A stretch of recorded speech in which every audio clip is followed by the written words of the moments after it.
प्राचीन समय में विद्यार्थी गुरुकुल में रहकर ही पढ़ा करते थे। बच्चे को शिक्षा ग्रहण करने के लिए गुरुकुल में भेजा जाता था।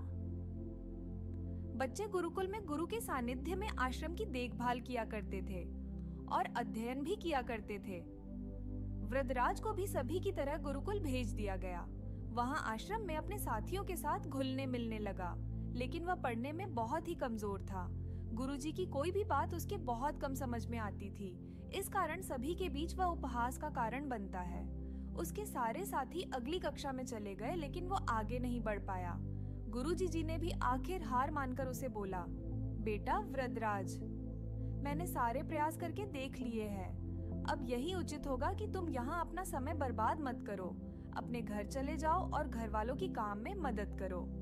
वृद्धराज ने भी सोचा कि शायद विद्या मेरी किस्मत में नहीं है और भारी मन से गुरुकुल से घर के लिए निकल गया। दोपहर का समय था। रास्ते में उसे प्यास लगने लगी। इधर उधर देखने पर उसने पाया कि थोड़ी दूर पर ही कुछ महिलाएं कुएं से पानी भर रही थी। वह कुएं के पास गया। वहां पत्थरों पर रस्सी के आने जाने से निशान बने हुए थे। तो उसने महिलाओं से पूछा, यह निशान आपने कैसे बनाए? तो एक महिला ने जवाब दिया, बेटे, यह निशान हमने नहीं बनाए। यह तो पानी खींचते समय इस कोमल रस्सी के बार बार आने जाने से ठोस पत्थर पर भी ऐसे निशान बन गए हैं। वृद्धराज सोच में पड़ गया।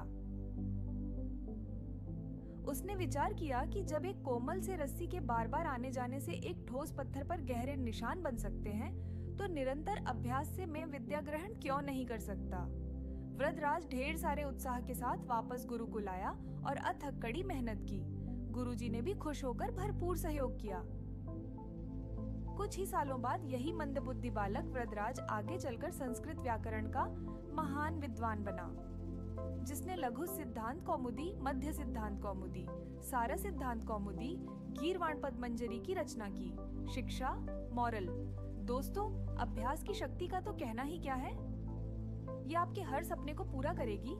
अभ्यास बहुत जरूरी है, चाहे वो खेल में हो या पढ़ाई में या किसी और चीज में। बिना अभ्यास के आप सफल नहीं हो सकते हो। अगर आप बिना अभ्यास के केवल किस्मत के भरोसे बैठे रहोगे, तो आखिर मैं आपको पछतावे के सिवा और कुछ हाथ नहीं लगेगा। इसलिए अभ्यास के साथ धैर्य, परिश्रम और लगन रखकर आप अपनी मंजिल को पाने के लिए जुट जाएं।